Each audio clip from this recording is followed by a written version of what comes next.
Miss Marple is puzzled when a teacup on a quiet afternoon table begins to stir without a hand upon it. The strange event leads her to uncover a trail of hidden poisons, secret rendezvous, and a carefully staged illusion. Before the final sip is taken, she must expose the killer who thought a simple spoon could mask a deadly truth. Chapter 1. The cup that trembled at Tealarkstone on Heath was not a village known for excitement. It was the sort of place where people left their doors unlocked, not because crime was unthinkable, but because everyone knew everyone else and their business twice over. The hedges were trimmed like military haircuts, and the biscuits at tea were always shortbread or nothing at all. When Beatrice Elwood sent out handwritten invitations for the Tuesday Ladies' Welfare Society meeting, no one suspected it would end in a manner that would split the village gossip lines. Like a thunderclap through still air, the meeting was held in Beatrice's drawing room, a conservatively elegant affair with lace doilies and framed watercolors of lavender fields that no one quite believed she'd painted herself. The sun filtered softly through the lead glass windows, casting amber light onto a table neatly set with floral porcelain cups and shining silver teaspoons. A vase of peonies presided over the center like a pink frosted queen. It was quiet, genteel, and unmistakably English. Miss Marple sat in her usual corner, not entirely in the spotlight, yet never out of earshot. Her teacup was perfectly centered on the saucer, untouched, while her pale blue cardigan matched the wisp of sky visible between the hedgerows beyond the window. She listened. She always listened. There were 8 women present, not counting the ghost of suspicion that always haunted Beatrice's drawing room. Clara Simmons, who ran the church bake sale with a soft iron fist. Agnes Hargreaves, widowed and widowed again, whose nerves were legendary. Phyllis Temple, who claimed to know a cousin of the Duke of Kent.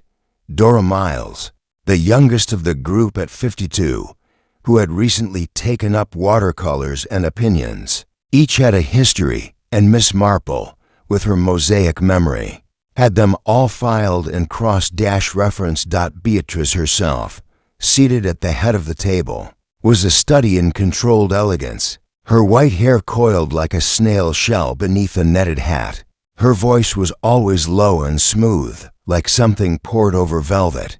She poured the tea herself, always had, and was particularly careful with the rosehip, which she alone drank. She claimed it soothed her digestion, though some suspected it merely set her apart. As most things in her life did, the spoon stirred at precisely for 12 p.m. Agnes had just lifted her cup when she gasped. A silver spoon in her rose-patterned teacup had begun to rotate.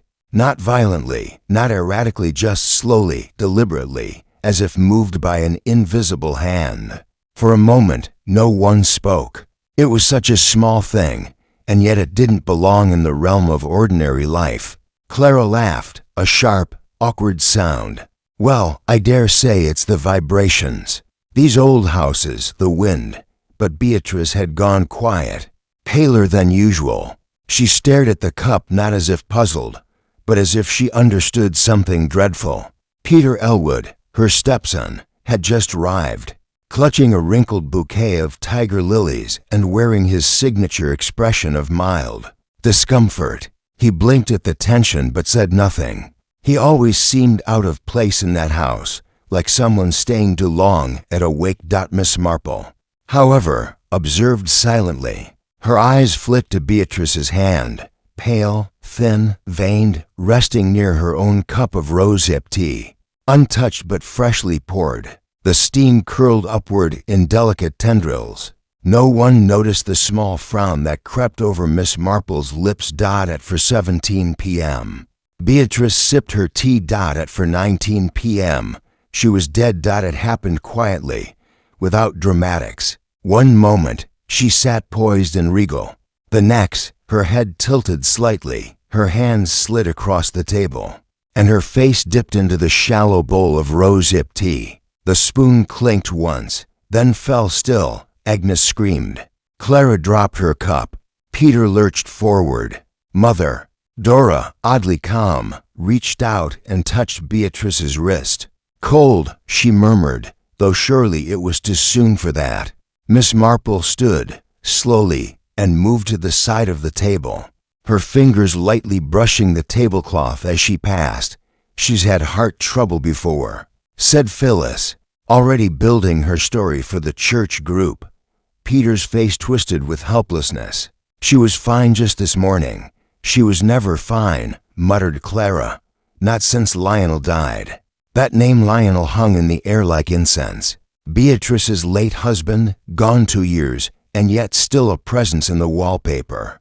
In the careful routine, in the unspoken tension between Peter and his inheritance. The police were called. Constable Ridgway, a young man with ambitions far exceeding his training, arrived by bicycle within 15 minutes. He examined the body, questioned the guests, and politely asked everyone to remain available for further inquiries. It was all very proper and mildly chaotic. Miss Marple, standing slightly behind the others, gazed down at the teacup. Her eyes narrowed. There was something strange about the way the liquid had pooled.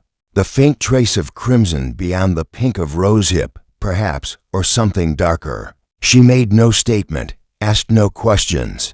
She merely looked, and remembered, later, as the others filed out in murmurs and uneasy glances. Miss Marple lingered behind. She stood before the tray of silver spoons, one of which had been returned hastily, its polished bowl still wet. She didn't touch it, but she noticed. She always noticed. Behind her, Peter spoke. "She didn't deserve that." Miss Marple turned slightly. "Few do, but the question isn't what she deserved, Mr. Elwood, it's who knew what she feared." And with that, she picked up her umbrella, nodded politely, and walked into the deepening shade of Larkstone-on-Heath, a village that, by morning, would no longer trust its teacups. Chapter 2. The village reacts by dawn. Larkstone-on-Heath had forgotten everything except Beatrice Elwood's death. Not the sudden storm that blew in at midnight. Not the sheep that had broken loose and wandered into the vicar's garden.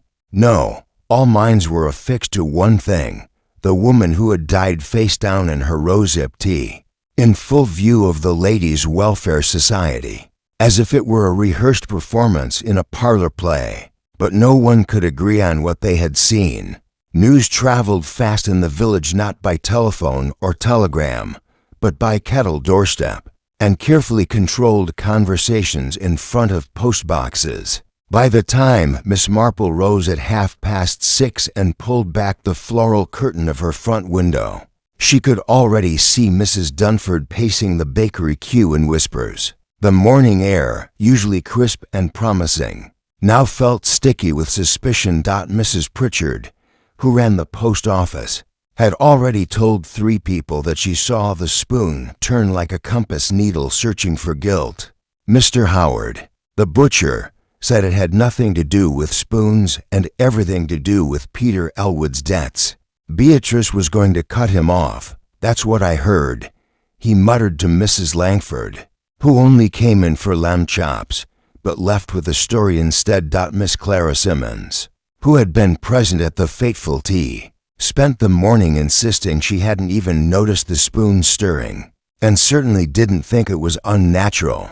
"Just nerves," she kept saying, though her voice wavered as if her own nerves were staging a mutiny. "I've seen stranger things," she added vaguely, but could not elaborate. Dora Miles took a more dramatic approach, telling the grocer's apprentice that she suspected poison. The way her head just fell forward, it was almost theatrical. "And you mark my words, there was something in that tea. Rosehip, my foot." She paused, thoughtfully. "Although I did taste mine. Just a bit tart. Back at her cozy cottage on Church Lane." Miss Marple methodically folded her bed linens and opened a fresh journal.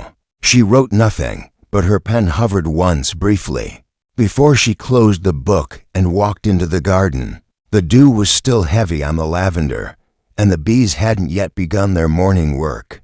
The world looked untouched, but it wasn't. Death, especially murder, always left ripples that only the observant could see. The village constable, Ridgway, had issued a preliminary statement calling the death suspicious, but not confirmed as criminal. That language was too vague for Larkstone-on-Heath. Not confirmed meant almost certainly. Suspicious meant undoubtedly wicked. By midday, 3 theories had become dominant in the social bloodstream. Peter Elwood killed her for the inheritance. He had arrived just minutes before her death, with no warning and a bouquet of lilies, which some considered a funeral flower. Why bring those to a living woman? Why arrive at a ladies' meeting at all? It was said that Beatrice had threatened to alter her will. She believed Peter was wasting Lionel's fortune on motor cars and betting slips. One of the ladies poisoned the tea. This theory was preferred by those who disliked being left out. Clara, Agnes, Phyllis, all had reasons, if one were to dig deeply enough. Old slights, jealousies, whispered insults behind lace curtains. Perhaps, one suggested, Beatrice knew something she shouldn't have. It was something supernatural. This came from Mrs. Entwistle, who read too many Gothic novels and believed the spoon stirring on its own was a curse. Perhaps an omen. You don't mess with old things, she warned. Especially not in villages, with churches older than memory. In the pub that evening, the talk was relentless. Pints were sipped and conspiracy passed around like salted crisps. Even Reverend Bexley admitted it was unusual, though he quickly added that it was certainly not the time to let superstition replace scripture. Peter Elwood, meanwhile, had locked himself in Beatrice's house. He gave one brief statement to Constable Ridgway, claiming he had no knowledge of any heart condition severe enough to cause collapse, and that his mother had been in excellent spirits that day. She looked afraid. Ridgway had noted, afraid? Peter had frowned. Of what? He had no answer, and Ridgway left with more questions than he came with. That same evening, Miss Marple took a slow walk to the churchyard, pretending to study the summer blooms round the graves, but her eyes flicked often toward the Elwood residence, where only one light burned upstairs. She knew Peter was there. She also knew that Peter's presence at the tea had not been expected. No one had mentioned him being invited. Yet there he was, arriving moments before the incident. But then, Miss Marple didn't trust neat timelines. She passed the vicarage and the old schoolhouse and circled back to the corner where Mrs. Gilly, the housekeeper at the Elwood home, often walked her black spaniel. Sure enough, she was out tonight, distracted and talking to herself. A strange spoon, it was. Mrs. Gilly said when prompted gently by Miss Marple. Not from the usual set. Not one of the good ones, oh, said Miss Marple with genuine curiosity. Not part of the silver Beatrice kept for guests. No, Gilly frowned. That one wasn't clean proper, like it had come from a drawer that hadn't been opened in years. Didn't match. And I swore I saw it in the old guest set Beatrice never used. Miss Marple's mind clicked into quiet alignment. She didn't say another word, only nodded, gave a warm smile, and began to walk home as the lamplights flickered on dot at 10:07 p.m. She wrote for lines in her journal, rosehip tea, untouched until stirred spoon not matching other. Silverware embarrasses fear at sight of it. Peter's liliest. Then she closed the book and poured herself a cup of chamomile. The village of Larkstone-on-Heath may have been shaken, but Miss Marple was only beginning to listen. Chapter 3. Early investigation. Be the following morning, Constable Ridgway had officially declared the case pending a medical report, though everyone in Larkstone-on-Heath knew that meant we haven't got a clue. Ridgway himself looked exhausted when he trudged into Mrs. Penelope's cafe, where he always ordered a bacon bap with extra tea. But this morning, he received more questions than breakfast. Is it true she choked? Was it poison? Did she know she was going to die? He only muttered something about natural causes not being ruled out. But the village wasn't buying it, not after the spoon, not after the silence that followed Beatrice Elwood's final sip. While the constable flailed in procedure and paperwork, Miss Marple did what she did best. She listened. That morning, she visited the greengrocer under the pretense of buying carrots, then made her way to the seamstress's shop with a hem in need of adjusting, and finally dropped by the vicarage with a fruitcake far too sweet for just me. In each of these places, she observed people talking, watched the changes in their eyes as they told their versions of the story, and quietly catalogued the pieces that didn't quite fit at the grocer's. She overheard Mrs. Pritchard whispering, and Beatrice said she'd been getting anonymous letters, threats even, at the seamstress's. She noticed Clara Simmons drop her thimble 3 times while describing the unexpected horror of the death, but she never once mentioned the spoon, even though it was the thing everyone else led with. And at the vicarage, Reverend Bexley said something strange. She came to confession, Miss Marple, not in words, but in spirit. She said she had seen something that must never be spoken aloud, said she kept it locked away, something from the past, long buried. That caught Miss Marple's attention more than any tremor of a spoon or smell of poison. Confession was not Beatrice Elwood's style. She was a woman of surfaces, always polished, always proper. If something had pushed her toward repentance, it must have been serious. Later that day, Miss Marple accepted an invitation to tea from Clara Simmons, who now seemed eager to clear the air, or, more likely, steer the conversation. Clara had laid out her best lace tablecloth, which Miss Marple recognized as one Beatrice had once won in a garden fete competition. Interesting that. I just wanted to say, Clara began as she poured the tea, that I never believed anything was unnatural. These things happen. Hearts give out. Beatrice had her fair share of enemies. Of course, don't misunderstand me, but I don't believe in making drama from tragedy. Miss Marple smiled gently, as if agreeing. Oh, yes. And yet it's odd, isn't it? The spoon, I mean. Clara's hand jerked. A small splash of tea landed on the saucer. Well, perhaps it was nerves. Perhaps it wasn't the spoon at all. Perhaps Agnes was confused. Perhaps, Miss Marple said quietly. And yet she wasn't the only one who saw it move. A silence hung between them. The ticking of the grandfather clock in Clara's hallway filled the space between words. Clara refilled her cup, but her eyes stayed low. Did Beatrice ever speak to you? Miss Marple asked casually about her husband's will. Clara glanced up sharply. Why would she? No reason. Only I recall Beatrice once saying that Peter was not to be trusted with anything larger than a postage stamp. Clara made a tight smile. Well, she did say such things. She often exaggerated. But you know how it is, mothers and sons. Miss Marple nodded. Yes, and sons and inheritances. One never quite knows who deserves what, does one? She stayed for another 15 minutes, long enough to accept a second biscuit and observe the growing tension in Clara's shoulders. Then she left, as quietly as she had come, but with one more thread to tug on. By early evening, she had visited Agnes Hargreaves as well, who seemed far more shaken than the others. I know what I saw, Agnes whispered, clutching her shawl. It stirred, slowly, but surely, like someone whispering secrets into the tea. Do you believe in ghosts, Mrs. Hargreaves? Miss Marple asked. Only the ones we carry, Agnes said. And I believe Beatrice carried one that didn't want to stay hidden. That night, Miss Marple sat at her desk and reviewed her notes. Several things stood out. The spoon, old, unmatched, and reportedly from a drawer rarely touched. Why was it used that day? Beatrice's expression.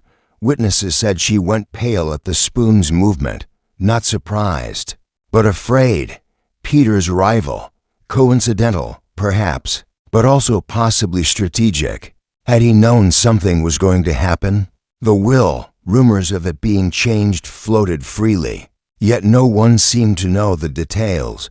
The confession, Beatrice had hinted at a secret long buried, something heavy enough to reach for forgiveness. Finally, she recalled something else, a conversation many months ago at the post office, when Beatrice had spoken to Phyllis Temple about a visitor from years past, a girl who had come to the village briefly and left behind more than perfume and whispers. That girl's name had been Margaret. Miss Marple hadn't thought of her in years. Now she did. There was a story there, and maybe, just maybe, it had something to do with a spoon that stirred itself. She closed her notebook and whispered to herself, "People forget that the past is never quite finished. It waits, quietly, patiently, for its next opportunity." And so did Miss Marple. Chapter 4. First Suspects. Thursday morning, Constable Ridgway had compiled a preliminary list of potential suspects. It wasn't official, not on paper anyway, but it floated like invisible ink through the village, readable only by those who paid attention. And Miss Marple always paid attention. At the top of that list, unsurprisingly, was Peter Elwood. He was the only person who had arrived uninvited to the tea gathering, or so it was assumed. No one had actually seen Beatrice's reaction when he entered the room, but Clara Simmons swore she looked uncomfortable, and Agnes was certain Beatrice tensed up like a piano wire. He brought flowers, lilies no less, and as Clara had pointed out, who brings lilies to a tea party unless they're planning to stay for the funeral? Peter remained holed up inside the Elwood home, curtains drawn, only stepping out briefly to speak with the family solicitor, Mr. Harcourt. That alone had raised more eyebrows than the vicar's new sermon on forgiveness. A man grieving his mother or the loss of his financial lifeline. Miss Marple passed the solicitor's office the moment Peter left, and noticed Harcourt's secretary tearing up a paper and stuffing it into the waste bin. She later returned, under the pretense of asking about a will-writing workshop for the church committee, and noticed a fragment of that very same paper sticking out of the bin. In elegant typeface, it read, "Hereby revoke any previous versions of the will. My estate shall be distributed as follows." She needed no more than that. Beatrice had updated her will recently. And Peter had known. But Miss Marple had never believed in single suspects. Villages, like human hearts, are too complex for simple answers. Agnes Hargreaves, despite her frailty and frequent talk of nerves, was also drawing suspicion. Phyllis Temple had whispered, not kindly, that Agnes had once had a falling out with Beatrice over a charity fund mishap. Something about £50 going missing from the pensioners' flower fund and reappearing 2 weeks later, without explanation. Beatrice had never spoken of it again, but it was said she'd never trusted Agnes since. And now Agnes claimed to see spoons moving. Some thought her mad, others theatrical, but a few began to wonder whether her shriek at the tea wasn't just shock, but guilt.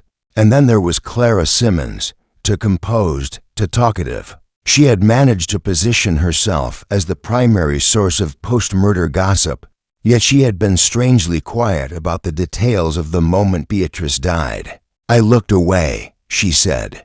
"I was reaching for the scones," but Dora Miles, seated across from her, later told Miss Marple she'd seen Clara staring directly at Beatrice when her face fell forward into the tea, not blinking, not moving.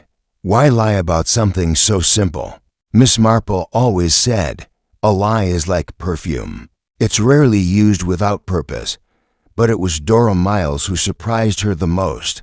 She had played the part of innocent observer, even comic relief, making comments about the tartness of the tea and the awkwardness of Peter's flowers. But when Miss Marple visited her home under the warm excuse of returning a borrowed tin, she found Dora painting alone in her garden, a portrait of Beatrice Elwood, dead, face dipped in tea. The colors were muted, but the detail was unmistakable. From the silver spoon to the lavender brooch, You've captured something very honest, Miss Marple said. Dora didn't flinch. I paint what I remember. Do you often paint death? No, but this felt necessary. And how do you feel about Beatrice? Miss Marple asked, letting her voice trail like a breeze through hedges. Dora dipped her brush into brown. She wasn't a kind woman. Beautiful, yes. Elegant, yes. But kind?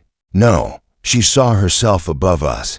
Did she see something in you? Dora's hand paused, just for a second, before she smiled. She saw too much in everyone, as Miss Marple walked home.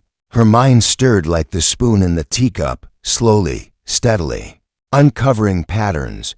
For suspects now sat on her mental chessboard: Peter, the stepson with motive and Timming Gaines, the nervous woman with a shaky past Clara, the gossiper who lied about her Whodunit, the quiet observer with a paintbrush sharper than Nivus flipped through her notes that evening and underlined a sentence from Beatrice's last conversation at the ladies' welfare meeting. As recalled by Phyllis, "It's not the past I fear. It's the people who pretend it didn't happen. The past." That mysterious, unspoken thread weaving through everything. And in that past, Miss Marple now saw the faint outline of a fifth presence, one not seated at the table, not in the obituary, not on any official list, but someone who had been involved in the great scandal of 20 years ago. Margaret. The name came again, this time with a sharper edge. Who had Beatrice meant when she whispered about someone returning? Was Margaret back in the village? Had Beatrice recognized her, in disguise, in name, in daughter? Because there was another possibility now. That the killer wasn't on the list. That the killer wasn't even suspected. But Miss Marple wouldn't speak it aloud. Not yet. Instead, she wrote one line in her notebook. If I were to kill Beatrice Elwood, I'd use her own rituals to do it. The tea, the spoon, the performance. She then circled the word performance 3 times. Chapter 5. A hidden clue. Be Friday afternoon. Most of the village had resumed its routines, or, at least, pretended to. The post office still opened at 8 sharp. The bakery still sold its lavender shortbread, and the church bells still chimed every quarter hour. But beneath the surface, everything felt slightly off-kilter, as if the village were walking with a limp it didn't want to acknowledge. Miss Marple sat by her parlor window that morning, darning a glove with small, careful stitches, her mind somewhere far from needle and thread. The threads she was truly weaving were those of truth, and she had just tugged one loose the evening before. She had revisited the Elwood residence, this time under the pretext of returning a condolence card. Mrs. Gilly, the housekeeper, let her in. The air still held a faint trace of rosehip and dusted books, and something else, something more sterile, bleach. Miss Marple made note of it. Grief did not usually come with disinfectant. Peter had been absent, gone to the solicitor again. Mrs. Gilly said, wringing her hands, but she allowed Miss Marple to sit briefly in the drawing room, the same room where Beatrice had taken her final breath. Everything was in place, just as before, almost too perfectly. Miss Marple's eyes drifted to the tea tray on the sideboard. The floral cups had been washed and reset. The silver spoons, polished to a glare, sat in their velvet-lined box. But one spoon stood out, slightly shorter, a different pattern etched on the handle, ivy leaves rather than roses. Subtle, but definite. She turned to Mrs. Gilly. Has this spoon always been part of the set? The housekeeper hesitated. No, madam. That one don't belong to the Elwood silver. I found it afterwards washed, but not placed back with the rest. Odd thing, really. Where did you find it? In the kitchen sink, separate from the others. Miss Marple's eyes narrowed slightly. Not cleaned properly? Mrs. Gilly shook her head. Bit of residue on it. Looked like pinkish stain. Took me a while to scrub it out. A pinkish stain. In a rosehip teacup. How poetic. How perfectly disguised. Back at home, Miss Marple had carefully reconstructed the scene in her mind, spoon by spoon, cup by cup, character by character. And now she had her first true clue. The wrong spoon in the right cup. It was a common trick.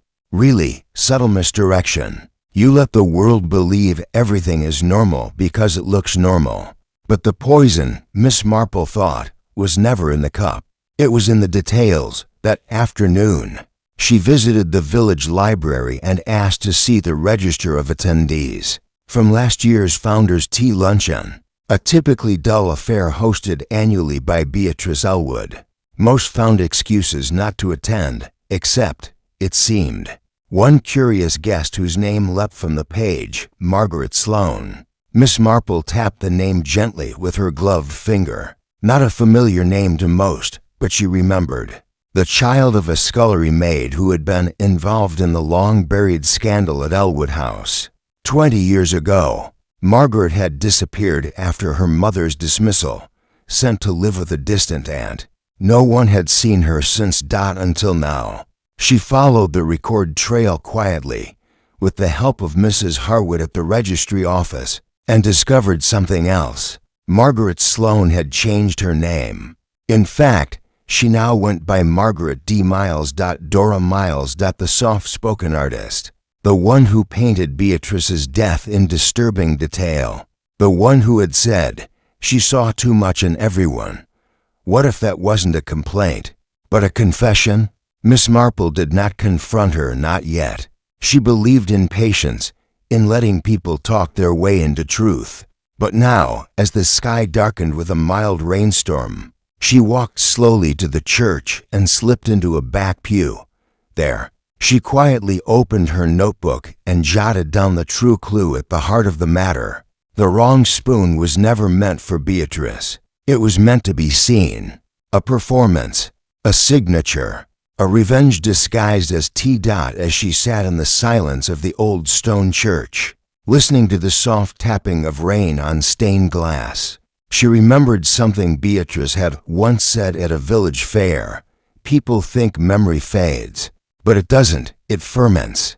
And now Miss Marple saw the arc of the crime, not just as a single act of violence, but a slow-brewed response to a much older injury, one that had festered for decades. As she walked home under her umbrella, she passed the vicar's garden, where Phyllis Temple was chatting with Reverend Bexley about troubling dreams and spiritual unrest. Miss Marple only smiled faintly, her mind ticking.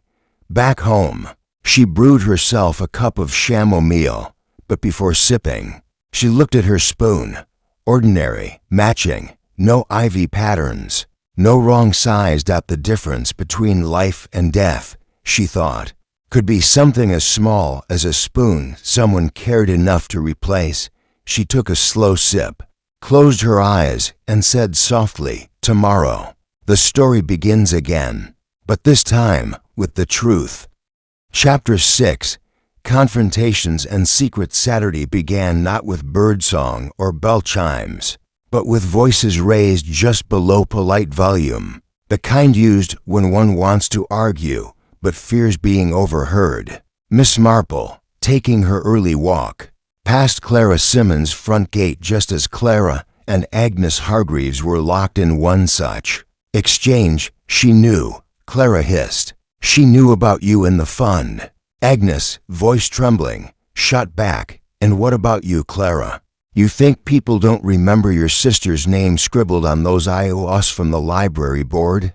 Miss Marple kept walking, slowly, quietly, and with an ear attuned to every syllable.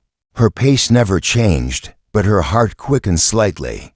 The tea table was beginning to splinter, and the termites, it seemed, were turning on one another. Back home, she received a surprise visitor, Peter Elwood. He looked pale, exhausted, and strangely desperate, not like a grieving son, but like a man being pulled under by a current he couldn't identify. "I don't know who to trust," he confessed as he sat stiffly on her sofa. "The village thinks I killed her, my own mother. I didn't, Miss Marple. I swear to you. I know we fought, God knows we fought, but I didn't do this. Miss Marple offered him tea. He refused. She offered silence. He accepted. She had been acting strangely. He continued. Ever since that girl from the past showed up, Margaret. Margaret? Miss Marple tilted her head ever so slightly. Yes.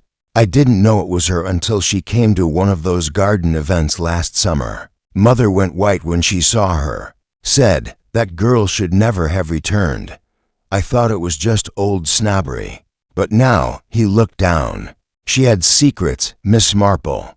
She told me she had done something terrible once, and that someone might make her pay for it. Miss Marple said nothing, just stared into her cup, waiting for the leaves of truth to settle. Later that day, she paid a visit to Phyllis Temple, who lived alone in a small white cottage, forever filled with the scent of potpourri and passive aggression. I suppose you've come to talk about poor Beatrice, Phyllis sighed, adjusting a shawl that didn't need adjusting. Yes, said Miss Marple. And about the girl she ruined. Phyllis stiffened. I don't know what you mean. Margaret Sloane, the daughter of Alice, Beatrice's former maid. A long pause. She was just a child when Beatrice accused Alice of stealing the sapphire brooch. No one believed Alice, not even when she swore on her mother's grave. They dismissed her without references. She and Margaret vanished. But some wounds, you see, don't vanish with them. Phyllis' mouth tightened. That brooch was never found. What else were we supposed to believe? Did you ever consider, Miss Marple said quietly, that the brooch was never stolen? That perhaps Beatrice misplaced it, or, worse, invented the theft to be rid of Alice? Phyllis looked away. Beatrice was proud. Pride, Miss Marple said gently, can kill just as easily as poison.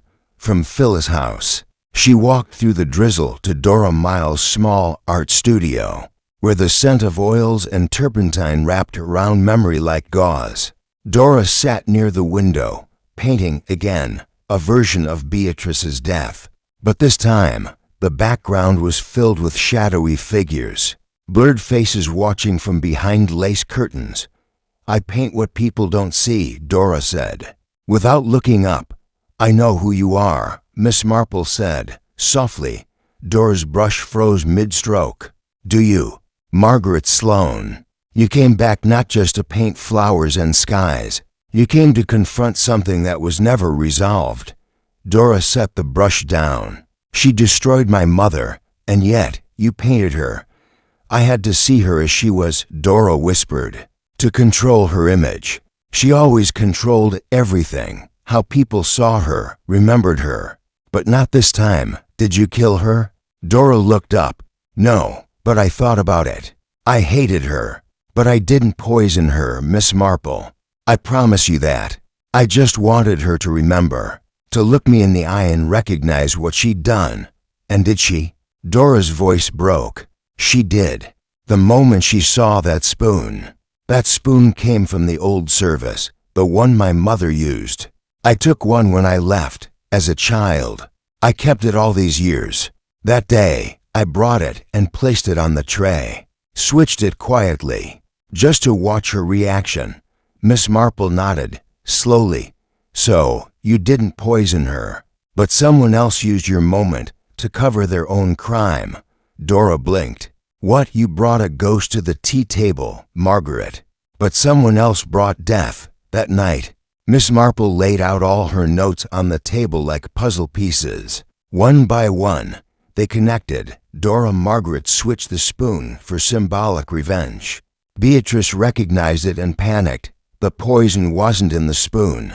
It was already in the cup. Only one person had poured that tea. Miss Marple closed her eyes. Clara Simmons had poured Beatrice's tea. At the gathering.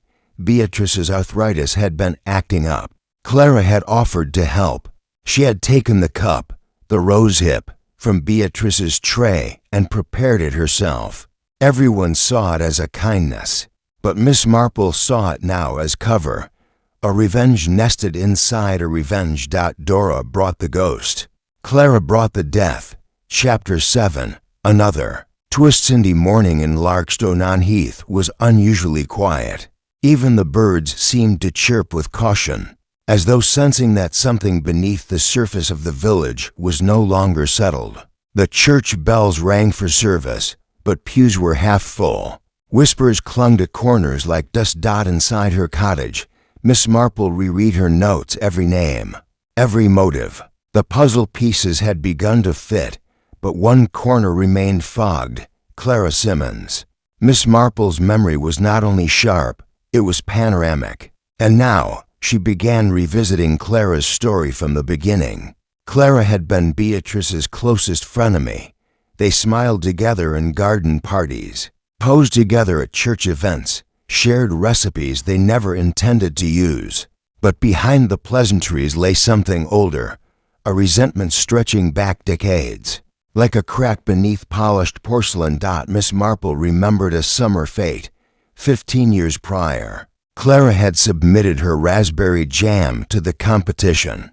Beatrice had judged that year.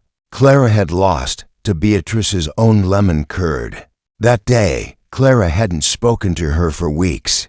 A trivial slight to most, but not to Clara. But was that enough to kill? Not on its own. That's when Miss Marple remembered something else. Something whispered in passing by Agnes Hargreaves at the vicarage just days ago. Clara lost everything after that investment scheme failed. Beatrice said it was her own fault, but Clara, she blamed everyone else. Miss Marple dug deeper. She visited the solicitor's office once again, this time speaking directly with Mr. Harcourt. Purely hypothetical, she began.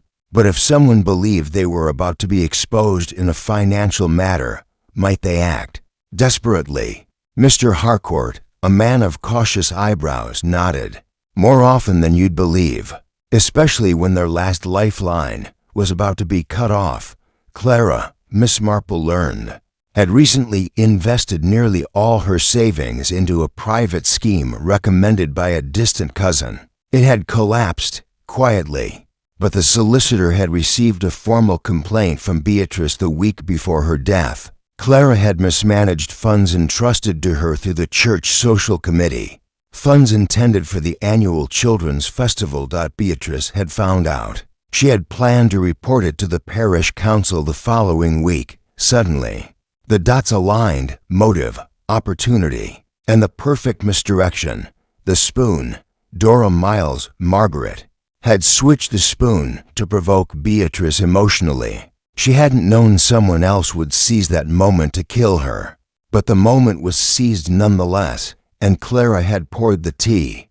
The poison wasn't exotic. Ridgway's report, which finally came in that Sunday morning, noted digitalis, a heart-affecting substance often found in foxglove. It mimics a heart attack. In the right dose, it's near undetectable to the untrained eye, and the perfect poison if your victim already had a weak heart. And Clara had foxglove in her garden. All villagers did, of course, but Clara's grew and rose. Miss Marple didn't go to the police yet. In Chapter 6, confrontations and Secret Saturday began not with birdsong or bell chimes, but with voices raised just below polite volume. The kind used when one wants to argue, but fears being overheard. Miss Marple, taking her early walk. Then she asked, "Clara, do you remember the time you helped Beatrice with her tea? At that last meeting?" Clara smiled tightly. Of course, she had trouble with her hands. "I offered. So kind of you." A pause. "You know," Miss Marple continued gently, "I always wondered how Beatrice's cup ended up with the unmatched spoon. A lovely theatrical touch, wouldn't you say?" Clara didn't blink. Dora must have done that. She always had a dramatic streak. "Yes," Miss Marple said, "but Beatrice's death wasn't dramatic. It was quiet, too quiet. A death made to seem ordinary. And the real trick wasn't the spoon. It was the poison." Clara's eyes flickered. "Poison. Digitalis," Miss Marple said simply. "You have foxglove in your garden." Clara's smile wavered. "I always wondered why you were so quick to dismiss the spoon. Everyone else was talking about it. But you went out of your way to say it meant nothing. That's not like you, Clara. You love drama." Clara's hands trembled just slightly. "You see," Miss Marple continued, "someone brought the performance, but someone else brought the plan. Two crimes overlapping, one of revenge and one of survival." Then Clara snapped. "Beatrice was going to ruin me," she hissed. "She threatened to tell the council, to make it public. I would have been humiliated, finished in this village. She thought she could play God, and so you played executioner." Clara stood up, knocking her teacup. "You have no proof." "Not yet," Miss Marple said softly, "but the constable does. He found traces of digitalis residue on the inside of your tea tin. You see, it wasn't just me who noticed your careful kindness." Clara stared at her, the fury breaking through the mask like a storm cracking stained glass. "And what about Dora?" she barked. "She's the reason Beatrice panicked. She started it." Miss Marple's voice was gentle. "She stirred the past. You stirred the cup." Clara's face collapsed into a strange, tragic smile. "You always did see everything, Jane," she whispered, "even when you pretended not to." And with that, Clara Simmons left the cottage, and by sundown, she was in custody. Chapter 8. Miss Marple's final test. How Clara Simmons had been taken in by Constable Ridgway. That Sunday evening, something still didn't sit right with Miss Marple. Not because the evidence was lacking. No, Clara had all but confessed. But because one expression lingered on her face as she was led away. A look Miss Marple had seen before in war widows, in mothers who'd lost children, in women who carried burdens no one else could see. It was the look of someone who wasn't the only one to blame, and that meant someone else still walked freely through Larkstone-on-Heath. By Monday morning, Miss Marple was already planning her final test, a psychological one. She believed in careful nudges, not confrontations. Human nature, she'd always said, was best revealed when people believed no one was watching, or everyone was. She invited Dora Miles for tea. The young artist arrived with paint still under her fingernails and sadness behind her eyes. She looked older than she had days ago, as if something had settled heavy on her shoulders. "Miss Marple," she said, setting down a small parcel, "I brought you something." "A painting." The old woman smiled gently and unwrapped the canvas. It was a portrait of Beatrice again, but this time, alive, younger, seated in the Elwood garden. Her eyes cast toward something unseen. A beautiful piece, yet full of quiet unease. "Do you think she ever felt guilt?" Dora asked suddenly. Miss Marple did not answer right away. Instead, she poured tea, placed her lemon biscuits on a saucer, and spoke calmly. "Guilt is a curious thing, my dear. It hides behind pride. It masquerades as strength, but eventually, it leaks out, usually when we least expect it." Dora looked away. "She destroyed my mother," she whispered. "Yes," Miss Marple replied, "and I believe you didn't kill her, but you wanted her to be afraid." Dora nodded slowly. "I needed her to look me in the eye and remember, and she did," Miss Marple said softly. "But that wasn't the moment she died, was it?" Dora looked up, confused. "What do you mean?" Miss Marple set down her cup with deliberate grace. "You see, I've been thinking about that spoon." Everyone focused on the one that stirred itself, but no one ever questioned how it came to be there. "Except you." Dora's breath caught. "You claimed you switched it, and I believe you. But I also believe you switched it much earlier than the gathering. Perhaps even the day before." Dora hesitated. "Yes, I placed it in the drawer that morning, just in case. I didn't even know if she'd notice. But when I saw her face, I knew she had." Miss Marple nodded. "That spoon, Dora. It wasn't just a symbol. It was a trigger. It unlocked something." Then she leaned in, voice quiet.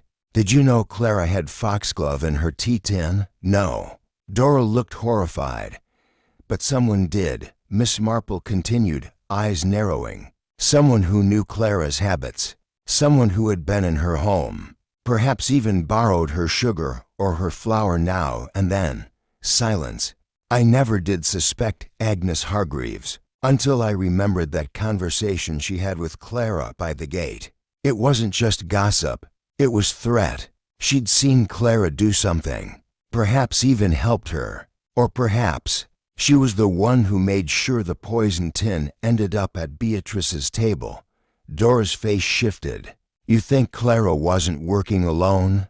Miss Marple stood and walked to her bureau. From the drawer, she retrieved a small folded envelope, the original tea order receipt Beatrice had kept. This, she said, holding it up, was for a very special batch of rosehip tea. She ordered it directly from London, organic, no additives. But what she drank that day wasn't that tea. It was something else, mixed. Dora frowned. But only Clara poured the tea, yes, Miss Marple agreed. But someone else repacked the tin. She sat again.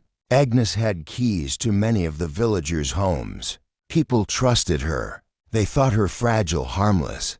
And Clara was easy to push. She was drowning in shame. All someone had to do was suggest a way to fix it. Quietly, cleanly, Dora blinked. You think Agnes planted the poison? I think Clara was manipulated, Miss Marple said, by someone who wanted Beatrice gone for more than money, someone who had lived under Beatrice's thumb, who once took the fall for the flower fund money disappearing, when it had really been used to pay off her own debts. Dora looked stunned. Agnes, Miss Marple nodded. That's the final test, to see who cracks when the pressure is subtle, not loud. She opened her door, and there stood Agnes Hargreaves.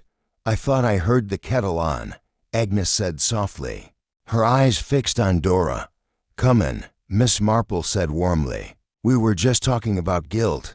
Agnes entered, sat, trembled, then smiled. I've felt guilty all my life, Miss Marple. I know, the old woman said kindly. That's why you're such a good liar. Agnes flinched. Miss Marple turned to Dora. Would you like to hear the truth from her? Agnes stood abruptly. I did it for the village. She was poison, Jane. Beatrice poisoned everything she touched. People feared her, worshipped her. But I saw what she really was, and I wasn't the only one who wanted her gone. Dora backed away slowly, tears rising. Miss Marple stayed seated. You used Clara, she said softly. You let her take the fall. Agnes's voice cracked. She was weak, and I needed her to be the one holding the cup. But the decision, the justice, that was mine. And just then, Constable Ridgway entered through the side door. He had heard every word. Agnes froze, and Miss Marple smiled, just a little. Chapter 9, The Reveal. Church Hall was full before the clock struck 7. Word had spread, not through posters or police, but through whispers so precise they may as well have been engraved. Miss Marple knows, they said. She's going to tell it all. And so the villagers came. Rain-slicked boots tapped nervously on the stone floor. Scarves were unwound. Teacups were cradled but untouched. A thin fog pressed against the stained glass windows, making the flickering interior lamps glow like lanterns in a dream. There was no official inquest today. No judge, no jury. Just one old woman, sitting at the front of the room with her handbag neatly by her feet and a closed notebook on her lap. Jane Marple looked not like the harbinger of a village earthquake, but a retired Sunday school teacher, the sort who would apologize for her biscuits being slightly dry. And yet everyone waited for her to speak, because they all knew the truth. Miss Marple always knew. Constable Ridgway stood behind her, arms crossed. Peter Elwood sat stiffly near the front, hollow-eyed, rubbing his fingers together. Clara Simmons dabbed her forehead with a lace handkerchief that had long lost its comfort.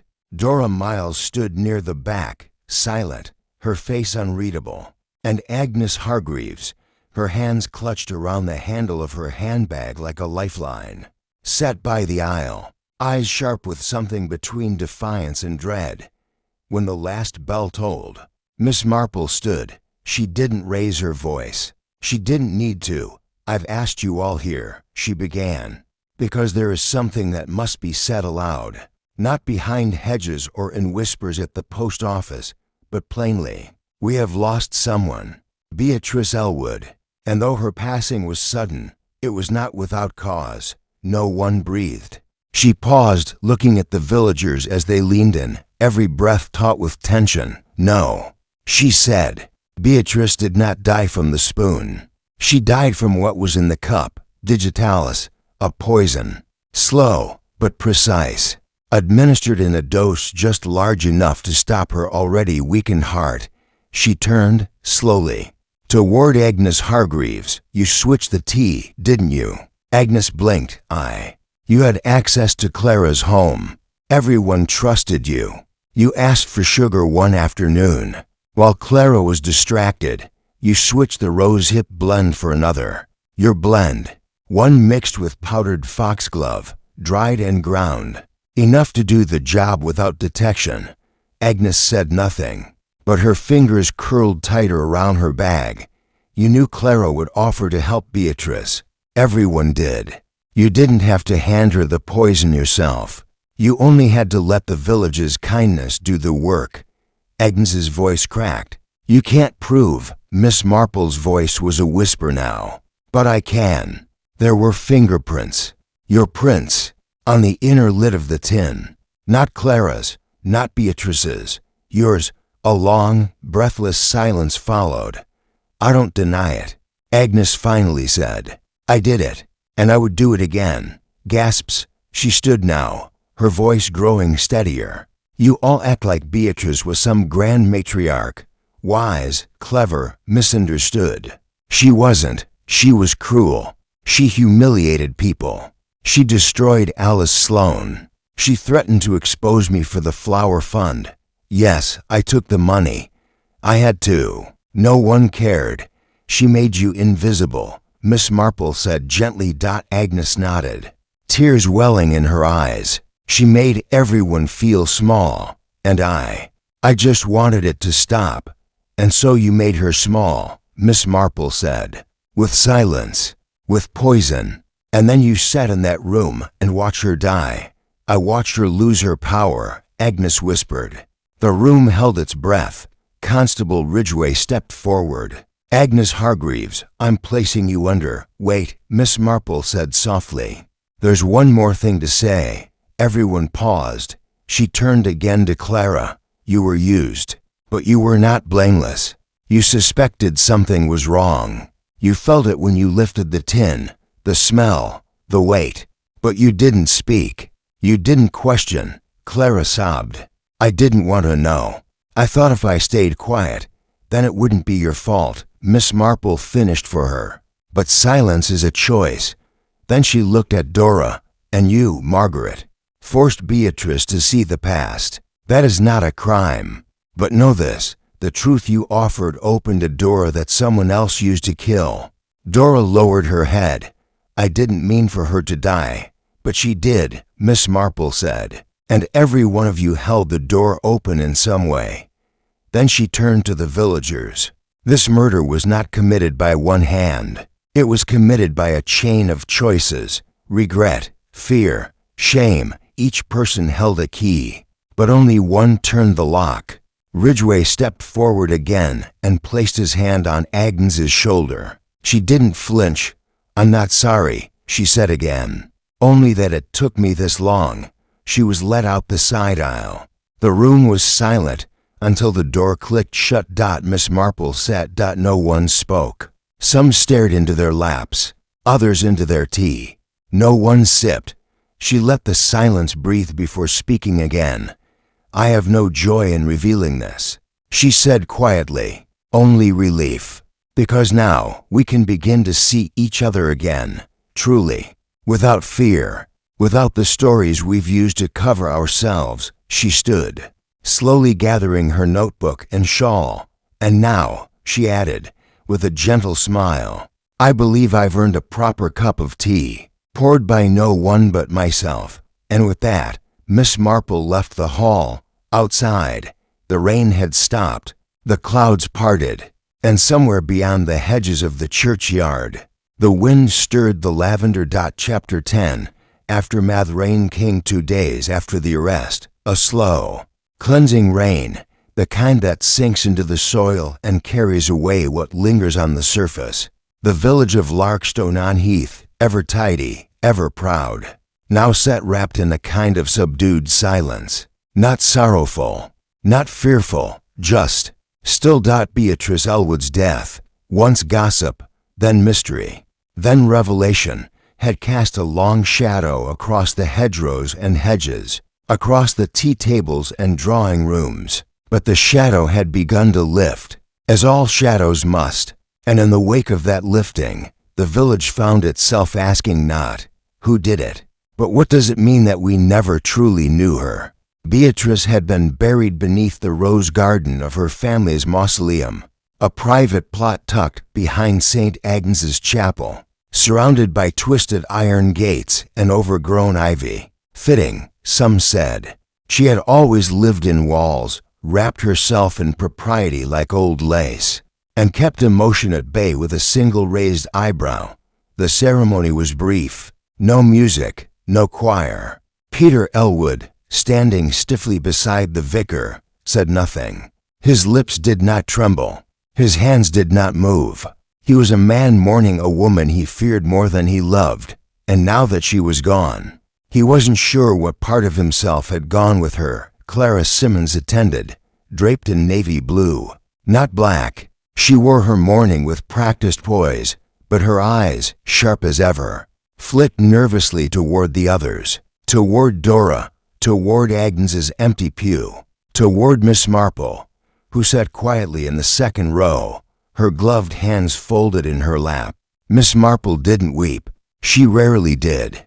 But in her heart was a quiet ache, not for Beatrice, but for all the women like her, women who had grown hard instead of healed, who had wielded reputation like a weapon, who had built themselves into fortresses and then wondered why no one came close. Dora Miles, or rather Margaret Sloane, did not attend the funeral. She spent that morning in her studio, repainting the same portrait over and over again. Not of Beatrice, but of her mother Alice, smiling gently, her hands wrapped around a teacup. No silver, no spoon, just hands, warm, human hands, ones that had been unseen for far too long. By the following week, the gossip had slowed, but the tension had not fully released. Agnes Hargreaves remained in custody at the county jail, awaiting her hearing. Her confession had been quiet but unwavering. No theatrics, no apologies. She was already dying. Agnes had whispered to Constable Ridgway the night of her arrest, "I just gave her the same end she gave to others, slow, polite, final." Miss Marple had heard those words, recorded in Ridgway's notebook, and they had stayed with her, not because they shocked her, nothing shocked her anymore, but because they revealed something even deeper. Agnes had seen herself in Beatrice, and she hated it. That was the true poison, not the digitalis, not the lies, not even the spoon. The true poison had been invisibility, the quiet, soul-twisting ache of being unacknowledged, forgotten, overshadowed. And that poison, Miss Marple knew, lived in every village, behind every polite smile, beneath every tightly knotted bonnet. She returned to her own routines quietly. The garden still needed tending. The knitting still needed finishing. Her parlor, with its floral armchair and small round table, remained exactly as it had been before the murder. But Miss Marple herself was changed, not in appearance, not in schedule, but in weight, the emotional kind. One afternoon, she sat at her window with her notebook open, a fresh page, a full cup of chamomile beside her. The rain had left streaks on the glass, like veins in a pale cheek. The village outside moved slowly, Mrs. Penelope walking her dog, Clara returning from the grocer's with half-filled bags, the Reverend adjusting his umbrella against a breeze that couldn't decide its direction. Miss Marple picked up her pen and wrote, "Justice does not restore what was lost. It simply names the wound." She paused. tapped the tip of her pen against her chin, then continued, Agnes killed because she believed the world had forgotten her. Dora returned because she believed the world had never seen her. Clara poured the tea because she believed it was what kindness required, but it was Beatrice who taught them all how to hide. Behind tea and silver and smiles, she underlined that final sentence 3 times. That evening, Dora knocked on her door. Miss Marple welcomed her in without hesitation, ushered her into the parlor, and poured them both a cup. This time, it was Dora who looked at the spoon before stirring. I haven't used one since, she admitted softly. Miss Marple nodded. Objects carry memory, but only if we give them permission. Dora took a slow sip. I keep thinking about that moment, when she looked at me, when she knew. And what did you see in her? Miss Marple asked. Dora hesitated. Then fear, but not of me, of herself. They sat in silence for a time. 2 women, years apart in age, but suddenly not so different in what they carried. I think, Dora said finally, I came for revenge, but I left with truth, and truth, Miss Marple said, is heavier than vengeance. Dora stayed another hour. When she left, she pressed a small wrapped canvas into Miss Marple's hands. For you, she said simply. After she was gone, Miss Marple unwrapped it. It was a painting, simple, delicate, of a teacup and spoon resting in a window. Outside the window, lavender, and in the sky, just barely visible, the shape of a woman walking away. Miss Marple smiled, folded the canvas gently in cloth, and placed it near the fireplace. That night, the village slept under a moonless sky. The wind whispered through hedges. A cat padded across a rooftop. Somewhere, a kettle boiled. And in the Elwood house, now locked, unsold, a curtain fluttered despite the windows being closed. Miss Marple, from her bed, stared at her ceiling. And thought of the things left unsaid, the women left unseen, and the weight of silence, which so often killed more slowly than poison. In the months that followed, Clara returned to hosting the Sunday teas, but she served coffee now. Dora's studio gained attention, not just from villagers, but from visitors passing through. Her next series was titled The Silver Set. Constable Ridgway began attending Miss Marple's Tuesday reading circles, quietly, eagerly, and the church replaced the old tea set with ceramic mugs. No more spoons. Agnes's trial came and went. She pled guilty. Her only statement, it wasn't the tea that killed her. It was everything she ever did. Miss Marple never spoke against her, nor for her, only listened. And in the final scene of this long, winding tale, Miss Marple stood in her garden at dawn, watching the sunlight creep across dew-covered roses. She picked one. Held it, and whispered, It's over. But even she knew, it never truly is. Not in villages. Not in hearts, and certainly not in teacups.